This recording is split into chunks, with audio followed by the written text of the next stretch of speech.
Bon, dans cette vidéo, on va parler de sommeil, surtout d'une problématique entre deux objectifs qu'ont pas mal de personnes. Ça va être la perte de graisse, la qualité de sommeil. Alors la perte de graisse, on va voir aussi la prise de masse musculaire, mais bon, ça sera un petit peu par la suite. Je peux comprendre actuellement que c'est compliqué d'essayer de comprendre un petit peu comment tout ça fonctionne. Et c'est pour ça qu'on appelle ça sommeil et perte de graisse, sommeil et prise de masse musculaire, etc. Finalement, les gens savent, vous savez, tu sais, tout le monde sait qu'il faut bien dormir. Mais là, si vous regardez cette chaîne, c'est que vous êtes quand même un petit peu adepte de la muscu, d'avoir un physique en forme, d'être fort, etc. Enfin bon, bref, voilà, tout ça. Et il y a cette problématique qui est que les gens veulent avoir le meilleur sommeil possible, donc s'endormir bien, dormir suffisamment et tout ça, mais en même temps être en forme. Et je pense que quand ils regardent les données un petit peu, ils se rendent compte que ce qu'il faudrait pour bien dormir, par exemple au niveau alimentaire, finalement ça vient se heurter aux recommandations pour être sec. Donc du coup, ils restent un petit peu comme ça en stand-by, ils ne savent pas quoi faire parce que soit ils mangent pour bien dormir, mais du coup ce qu'ils vont manger ça ne va pas forcément être bon pour la perte de graisse et vice-versa.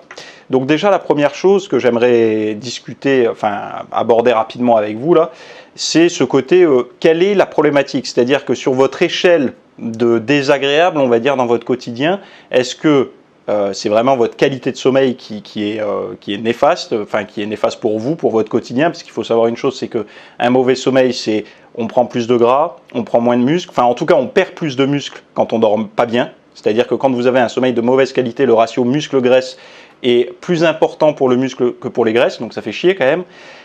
Et également, c'est la fatigue au quotidien, le stress, la capacité de réflexion, la mémorisation, enfin bon, toutes ces choses-là. Donc, est-ce que le sommeil est un réel problème pour vous? C'est-à-dire qu'est-ce que vous pensez que le sommeil a vraiment un impact négatif sur votre style de vie?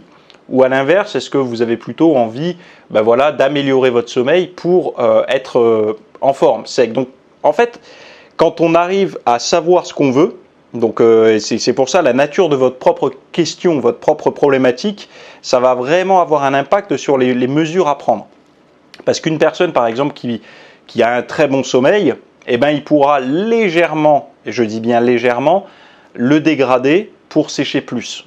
Quand je dis dégrader, il faut faire attention parce que ce mot-là, les gens vont dire « Attends, il recommande de mal dormir pour être plus sec ». C'est pas du tout ce que je suis en train de dire. C'est quand vous dormez très bien, vous pouvez mettre des mesures, vous pouvez prendre des mesures qui vont vous permettre de perdre plus de gras, mais qui n'iront pas dans le sens d'un meilleur sommeil. C'est-à-dire que vous n'allez pas encore optimiser votre sommeil, il va plutôt rester stable, voire légèrement se dégrader, mais les bénéfices en termes de perte de graisse vont être plus importants. Et à l'inverse, si jamais votre sommeil va vraiment vous pénalise dans votre quotidien, parce que comme je vous ai dit, il y a plein de facteurs divers et variés qui font que... en plus, il y a quelque chose d'intéressant, c'est qu'il y a eu des études qui ont été faites, en fait des études, ça a été plutôt des sondages dans des cliniques du sommeil, et des gens qui manquaient chroniquement, donc c'est-à-dire des gens qui manquaient de sommeil depuis longtemps, c'est-à-dire qu'ils avaient 4, 5, 6 heures de sommeil par nuit, ces personnes-là, elles n'avaient plus conscience, donc c'est-à-dire au niveau du ressenti, de leur énergie au quotidien, elles n'avaient plus conscience de manquer de sommeil. En fait, c'était pour eux un standard, c'était leur forme normale. C'est-à-dire qu'elles avaient oublié, elles ne sont plus au courant finalement, qu'elles peuvent être plus en forme. Donc c'est devenu un standard pour elles, elles se sont habituées à cette espèce de fatigue permanente. Fatigue qu'elles ne ressentent même plus comme de la fatigue, pour elles, ce sont des états normaux finalement. Donc ça c'est important, et d'ailleurs il y a aussi des personnes qui disent oui mais il y en a qui ont besoin de très peu de sommeil, mais en fait ça représente une fraction mais minime de la population, et vous avez beaucoup plus de chances, je sais plus, j'avais lu dans un bouquin que vous avez plus de chances je vais pas dire de gagner au loto, mais presque, que d'avoir finalement ce gène qui fait que vous dormez très peu, que vous avez besoin de très peu de sommeil. Parce que on peut penser qu'on a besoin de peu de sommeil, mais c'est pas la réalité. Encore une fois, c'est ce biais qu'on a de se croire en bonne forme alors qu'on ne l'est pas.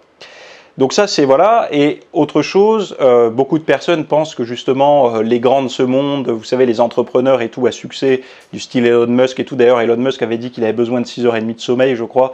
Enfin, au-dessous de 6h30 de sommeil, il fonctionnait mal, et que du coup, c'était son minimum. Ben, Ça ne veut pas dire qu'il dort bien avec 6h30, ça veut dire que ben voilà, il a trouvé un espèce d'équilibre où il arrive à faire ce qu'il a à faire dans ces 6 heures, avec 6h30 de sommeil, en moyenne. Je ne sais plus si c'est 6h ou 6h30. Enfin bon, bref, tout ça pour dire que beaucoup de personnes se surestiment par rapport à leurs besoins en sommeil, c'est-à-dire qu'ils ont tendance à penser qu'ils arrivent à récupérer avec un laps de temps court, sauf que c'est pas la réalité, et donc du coup tous les PDG, les machins qui se vantent un petit peu de faire des horaires monstrueuses et de dormir peu, eh ben, on va voir que ça peut même avoir des impacts sur la testostérone, ça peut même avoir des impacts sur des choses qu'on ignore en fait, qu'on n'y penserait même pas. On se dit mais attends, mais c'est pas possible que le sommeil puisse agir là-dessus. Mais si, la réalité montre que si. Donc qu'est-ce qu'on va voir dans la formation qui va suivre? Premier point, on va voir déjà les 3 grosses découvertes que j'ai faites sur le sommeil, récentes, par rapport aux formations que j'ai déjà faites par le passé. On va voir vraiment en détail tous les aliments qui encouragent le sommeil, donc c'est-à-dire des choses, des acides aminés, etc., donc des micronutriments présents dans certains aliments qui vont vraiment vous aider à avoir un repas, vos repas de fin de journée qui vont encourager justement votre sommeil. J'ai également combien? J'ai 17, non j'en ai un peu plus, non c'est ça, non j'ai 11 notes de lecture d'un bouquin que d'ailleurs je vous recommanderais de lire. Il y a 11 notes de lecture assez importantes, assez intéressantes par rapport au fitness que je vous partage et que je vais argumenter un petit peu pour remettre dans le contexte. On va voir également la prise de masse, comme je vous ai dit, par rapport au sommeil, comment améliorer tout ça.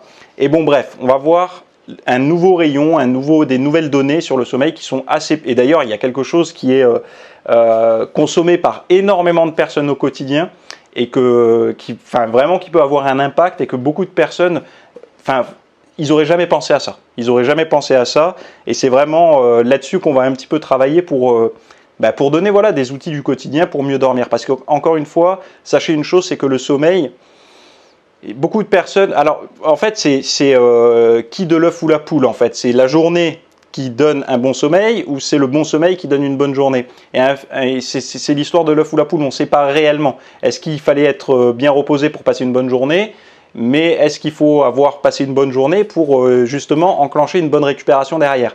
Et on va voir que c'est un petit peu plus complexe que ça à comprendre et que finalement le sommeil est hyper important, tout autant important que ce que vous allez faire dans la journée, comment manger, comment vous entraîner et tout ça pour avoir un bon physique, pour être en forme.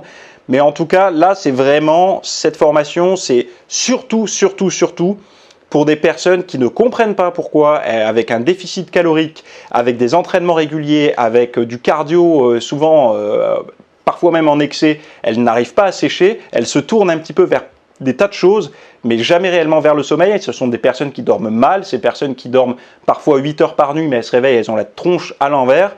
Et donc on va voir un petit peu tout ça, on va donner des règles, entre guillemets, même si j'aime pas le mot règle, mais des concepts à suivre, entre guillemets, pour améliorer ce facteur sommeil. Voilà, parce que c'est quand même pas la moitié de notre vie qu'on passe à dormir, mais presque, donc il faut quand même un petit peu s'y attarder. Et je sais que plus on est jeune, moins on a tendance à y faire attention, mais je pense que des bons... Enfin, c'est pas je pense, c'est la réalité, c'est des bons réflexes au niveau du sommeil, au niveau de l'organisation, du rythme, du style de vie, vont faire qu'on va vraiment tirer des gros bénéfices à bien dormir. Bon, je m'arrête ici pour l'introduction. Si vous êtes intéressé par cette formation, vous avez le lien sous cette vidéo directement. Vous cliquez, vous avez accès à cette formation, à 300 autres formations, à tous mes résumés d'études scientifiques par email que j'envoie le vendredi, à toutes ces choses-là. Vous devenez VIP, vous avez accès au back-office. Et donc, du coup, vous avez accès aux formations pour avancer et faire un petit peu le ménage dans les données parce que je sais que des tonnes de personnes sont perdues avec la masse des données. Ben voilà, là, moi, chaque semaine, je vous apporte des petites briques comme ça pour avancer dans votre progression et un petit peu vous émanciper des discours à la con que vous pouvez voir un petit peu à droite à gauche. Donc, si vous êtes intéressé, ça démarre tout de suite. Le lien est en description. Ça démarre.